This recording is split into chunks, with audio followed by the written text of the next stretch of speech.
S, ಮುಂದಿನ ಸುದ್ದಿಗೆ ಹೋಗೋಣ.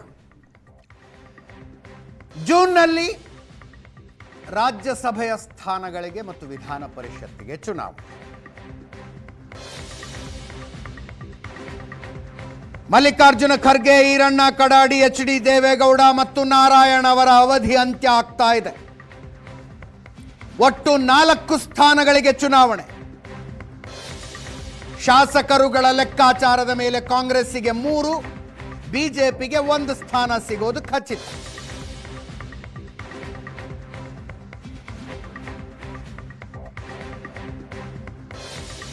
ಮೈತ್ರಿ ಲೆಕ್ಕಾಚಾರದಲ್ಲಿ ಬಿಜೆಪಿಗೆ ಸಿಗುವ ಸ್ಥಾನ ನನಗೆ ಸಿಗಲಿ ಅಂತ JDS ಬಯಸ್ತಾ ಇದೆ, ದೇವೇಗೌಡರನ್ನ ಮತ್ತೊಮ್ಮೆ ರಾಜ್ಯಸಭೆಗೆ ಕಳಿಸೋದಕ್ಕೆ.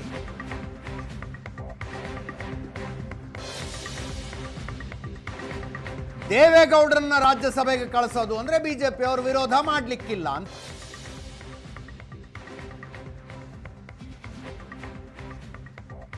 ಆದರೆ ಅದಕ್ಕೆ ಬಿಜೆಪಿ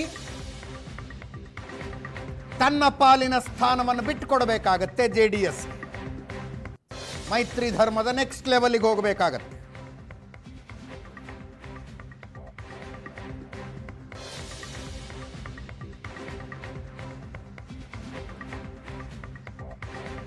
ದೇವೇಗೌಡರಿಗೆ ಈ ಸ್ಥಾನ ಬಿಟ್ಟು ಕೊಡಬೇಕಾ ಕೊಡಬಾರ್ದಾ ಅನ್ನೋದನ್ನ ದೆಹಲಿ ನಾಯಕರುಗಳ ನಿರ್ಧರಿಸಲಿ.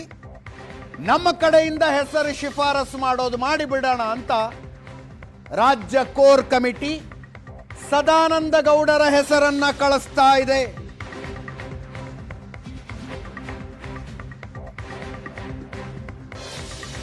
ಮಾಜಿ ಮುಖ್ಯಮಂತ್ರಿ ಸದಾನಂದ ಗೌಡರು ನಮ್ಮ ಆಯ್ಕೆಯ ಕ್ಯಾಂಡಿಡೇಟು. ಅಂತಿಮ ನಿರ್ಧಾರವನ್ನ NDA ಕ್ಯಾಂಡಿಡೇಟ್ ಯಾರಾಗಿರಬೇಕು ಅನ್ನುವ ಅಂತಿಮ ನಿರ್ಧಾರವನ್ನ ರಾಷ್ಟ್ರೀಯ ಅಧ್ಯಕ್ಷರು ತೆಗೆದುಕೊಳ್ಳಲಿ ಅಂತ.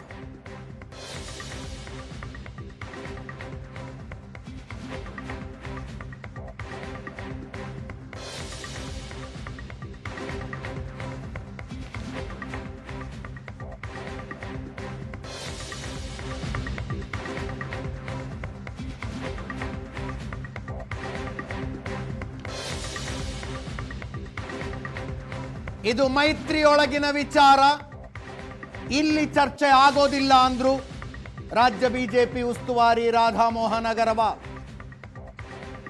ಇಲ್ಲಿಂದ ಯಾರ ಹೆಸರನ್ನ ಕಳಿಸಲಾಗುತ್ತೆ ಅನ್ನುವುದನ್ನು ಬಹಿರಂಗಪಡಿಸೋದಕ್ಕಾಗೋದಿಲ್ಲ.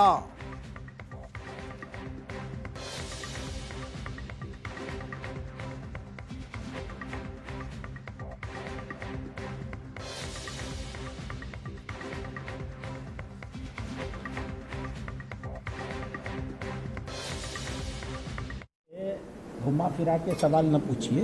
ये अधिकार कि राज्यसभा में कौन जाएगा, ये सिर्फ और सिर्फ राष्ट्रीय अध्यक्ष का अधिकार, प्रभारी का अधिकार नहीं होता.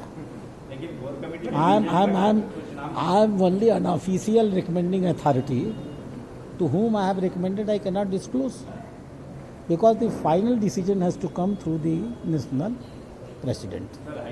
मैं आपको बताऊं, मैं इंचार्ज हूं कर्नाटका का, लेकिन मैं गर्व के साथ कह सकता हूं कि माननीय मोदी जी और माननीय अमित शाह जी कर्नाटक के डे टू डे गतिविधियों के बारे में जितना जानते होंगे उतना मैं भी नहीं जानता हूँगा.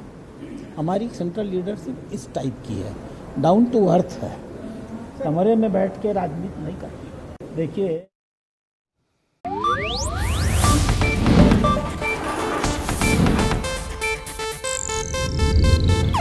ಇದು ಏಷ್ಯಾನೆಟ್ ನ್ಯೂಸ್ ನೆಟ್ವರ್ಕ್ ಪ್ರಸ್ತುತಿ.